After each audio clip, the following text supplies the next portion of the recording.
Hello friends, मैं शैलेंद्र कुमार आप सभी का एक बार फिर स्वागत करता हूं आपके अपनी यूट्यूब चैनल मिथराम पर। दोस्तों, आज हम पढ़ेंगे कारक चिन्ह। आज हम कारक चिन्ह के बारे में बताएंगे आपको।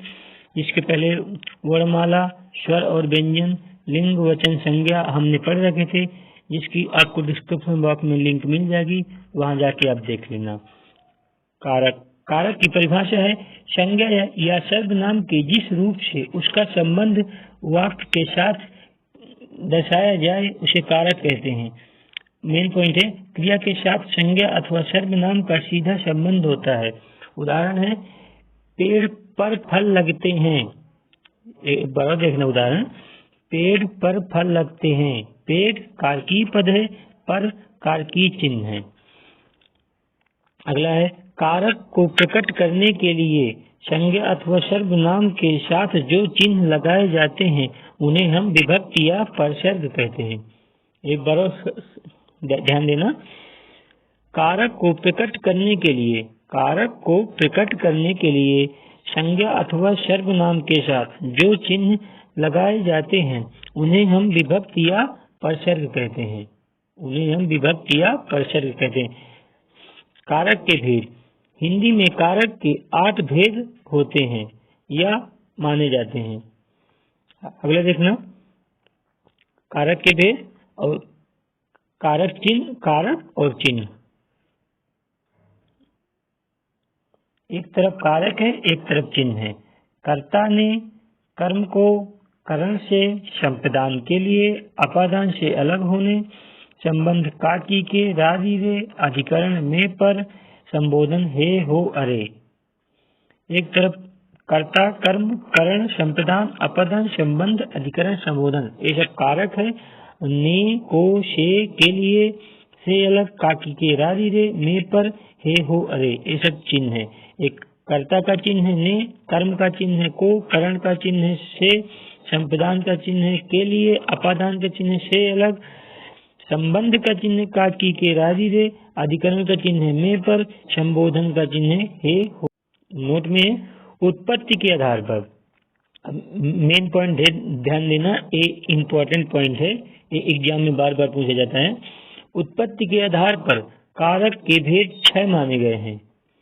उत्पत्ति के आधार पर कारक के भेद 6 माने गए हैं और कुल 8 भेद हैं। अगर क्वेश्चन में आ जाए उत्पत्ति के आधार पर कारक के भेद कितने हैं तो आपको 6 लगाना है। अगर कुल कारक के भेद आ जाए तो आपको 8 आंसर देना है। अगला पॉइंट देखते हैं, संबंध कारक को संप्रदान का ही भेद माना जाता है। संबंध कारक को संप्रदान का ही भेद माना जाता है और संबोधन कारक को कर्ता कारक का ही भाग माना जाता है। संबंध कारक को संप्रदान का ही भेद माना जाता है, तो संबंध और संप्रदान। फिर आगे बोलता है, संबोधन कारक को कर्ता कारक का ही भाग माना जाता है। संबोधन कारक को कर्ता कारक का ही भाग माना जाता है। अगला पॉइंट देख लेते हैं। पहला है कर्ता कारक चिन्ह ने। इसकी कर्ता की परिभाषा है, संज्ञा या सर्वनाम के जिस रूप से क्रिया के करने वाले का बोध हो उसे हम कर्ता कारक कहते हैं। इसका चिन्ह ने होता है। यह कभी प्रत्यक्ष या कभी अप्रत्यक्ष होता है। इसका उदाहरण है, यह कभी तो प्रत्यक्ष दिखाई देता है, कभी अप्रत्यक्ष दिखाई देता है या कभी लोप हो जाता है। उदाहरण है, राम ने पुस्तक पढ़ी। यहाँ शुद्ध वचनों में लिखा है राम ने, कर्ता ने, राम ने, कर्ता राम है, ने चिन्ह है। राम ने पुस्तक पढ़ी। मोहन खेलता है। अब यहाँ पे दोस्तों देखना, इसमें अपवाद देख लेते हैं। भूतकाल में अकर्मक क्रिया के कर्ता के साथ ने के परसर्ग नहीं लगता।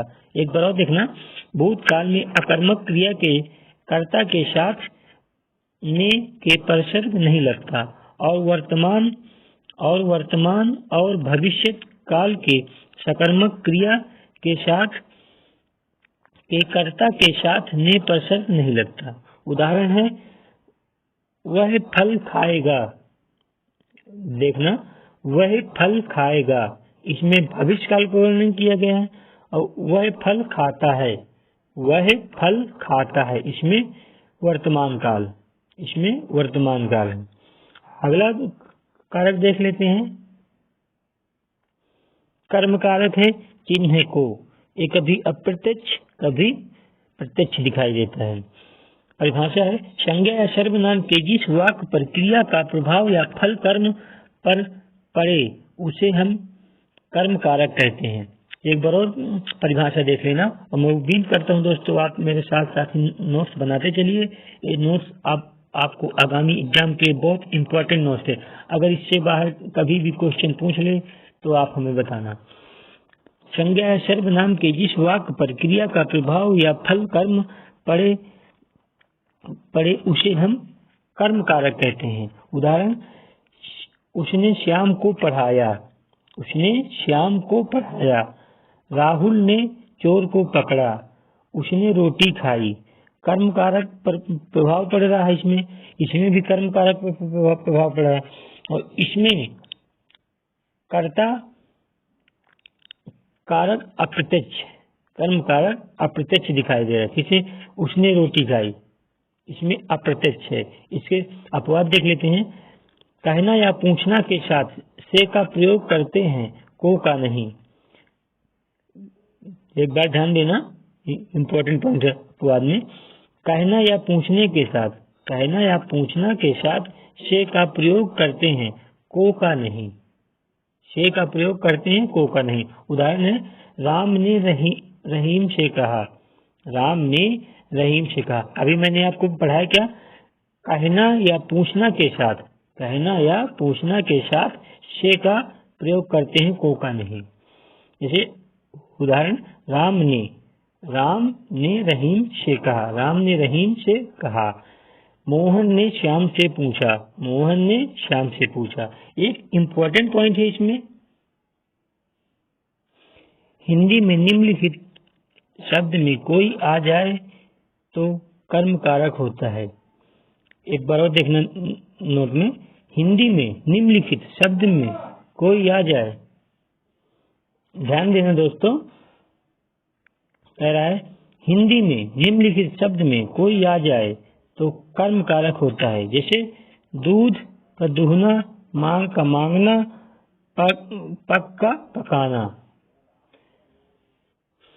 अगला है दंडित करना, चुनना, बोलना, ले जाना, बुलाना, सुलाना, कोसना, पुकारना, भागना, जमाना। परिता में चारों ओर, दोनों तरफ या गत्यार्थ के योग में जाने का अर्थ। ये सब आ जाए तो आपको कर्म कारक ही लगाना है। उदाहरण है वह गाय से दूध दूहता है, गांव के चारों ओर वृक्ष हैं, माँ खाना पकाती है, अध्यापक छात्रों को दंडित करता है, मुनि वन में जाते हैं, वह बाजार जाता है, वह पौधे से फूल चुनता है, वह पौधे से फूल चुनता है। शहर के दोनों ओर नदी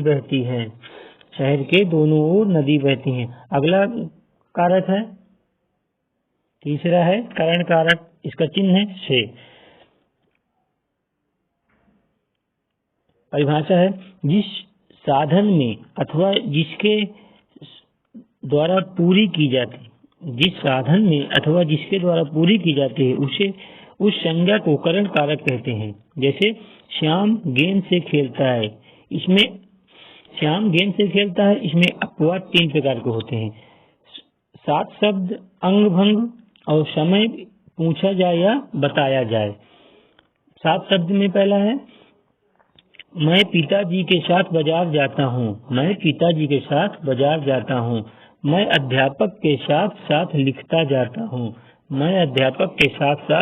जाता हूँ, अगला पॉइंट है अंगभंग शब्द। दूसरा है कोमल दोनों कानों से बहरी है, ये अपवाद है, बता रहा हूं मैं आपको। कोमल दोनों कानों से बहरी है, वह पैर से लंगड़ा है। अगला देख लेते हैं तीसरा, समय पूछा या बताया जाए। आपकी घड़ी में कितने बजे हैं? आपकी घड़ी में कितने बजे हैं? आज शाम 8 बजे पार्टी है। आज शाम 8 बजे पार्टी है।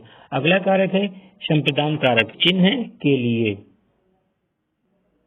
इसकी परिभाषा है जिसके लिए क्रिया की जाती है उसको संप्रदान कारक कहते हैं। एक बार परिभाषा देखना, जिसके लिए क्रिया की जाती है उसको संप्रदान कारक कहते हैं। जैसे उदाहरण के तौर पर कमल मोहन के लिए गेंद लाता है। कमल मोहन के लिए गेंद लाता है। पिताजी सब्जी खरीदने के लिए बाजार गए। पिताजी सब्जी खरीदने के लिए बाजार गए। इसमें भी अपवाद देख लेते हैं। इसमें भी 3 प्रकार के अपवाद होते हैं। पहला नमस्कार प्रणाम, दूसरा है कोई वस्तु सदा के लिए दे दी जाए, तीसरा समर्पित भाव या समर्पण। पहले देख लेते हैं नमस्कार में, नमस्कार या प्रणाम। गुरु जी को नमस्कार है। गुरु जी को नमस्कार है। माता जी को सादर प्रणाम है। माता जी को सादर प्रणाम है। अगला देख लेते हैं दूसरा, कोई वस्तु सदा के लिए दे दी जाए। कोई वस्तु सदा के लिए दे दी जाए। इसमें राजा ब्राह्मण को दान देता है। राजा ब्राह्मण को दान देता है।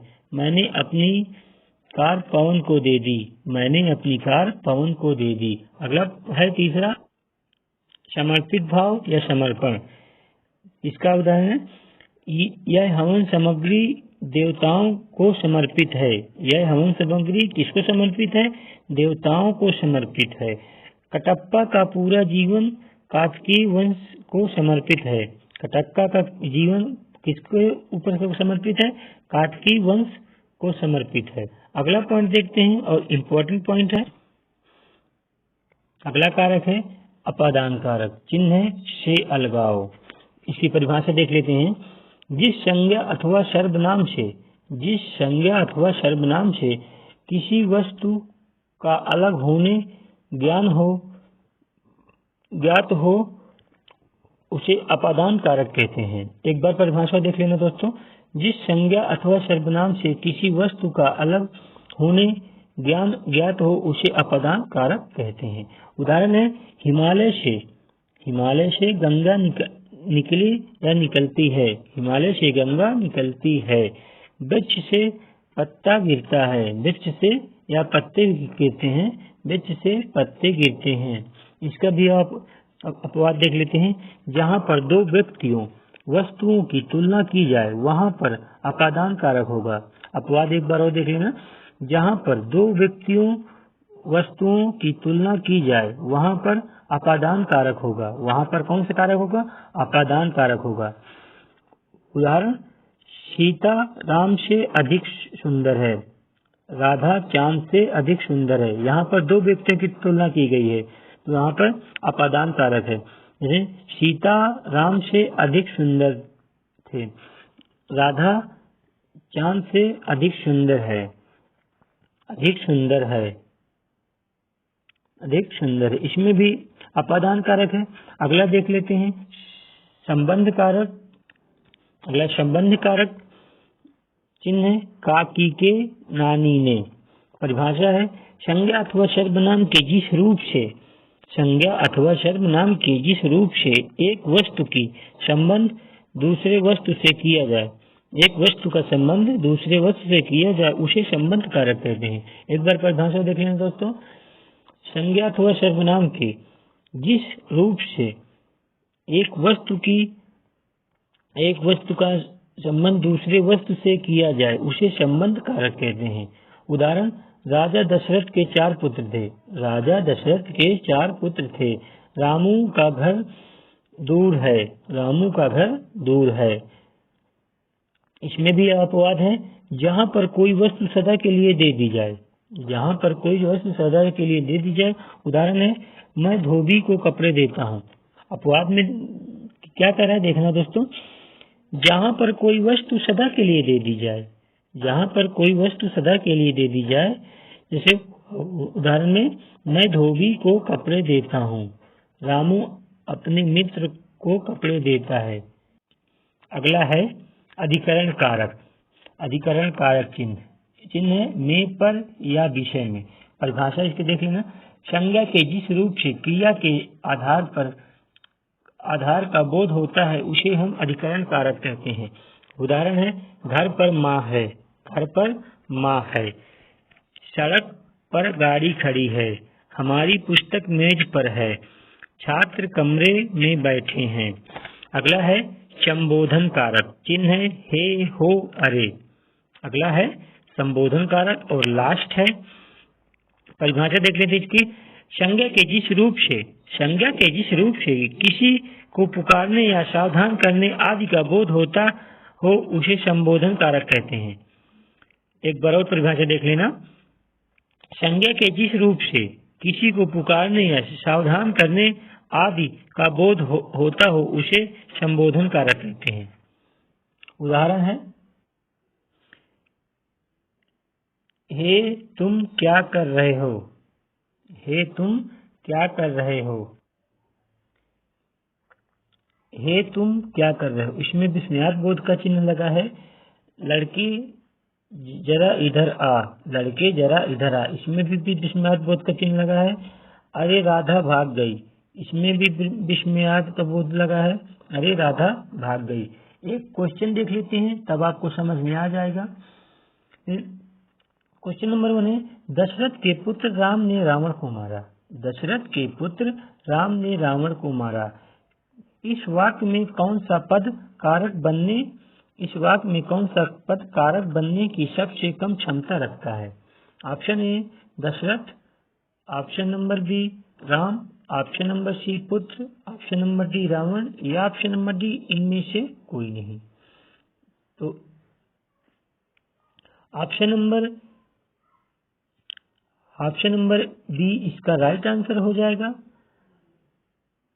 दशरथ के पुत्र ने रावण को मारा। दशरथ के पुत्र ने रावण को मारा। आपसे अच्छे तो आप हैं, उससे अच्छे तो आप हैं। निम्न में से कौन सा कारक होगा। निम्न में से कौन सा कारक होगा। ऑप्शन नंबर ए है अधिकरण कारक, करण कारक, संप्रदान कारक, संबोधन कारक या इनमें से कोई नहीं। तो इसका राइट आंसर हो जाएगा इनमें से कोई नहीं। दोस्तों हम आपको बता दें कि इसमें अपादान कारक होगा। इसमें अपादान कारक होगा। इसमें न तो अधिकरण कारक है, न तो करण कारक है, न तो संप्रदान कारक है, न तो संबोधन कारक है, और इसमें है अपादान कारक। अगली वीडियो आपको सर्वनाम की होगी। जय हिंद, जय भारत, वंदे मातरम।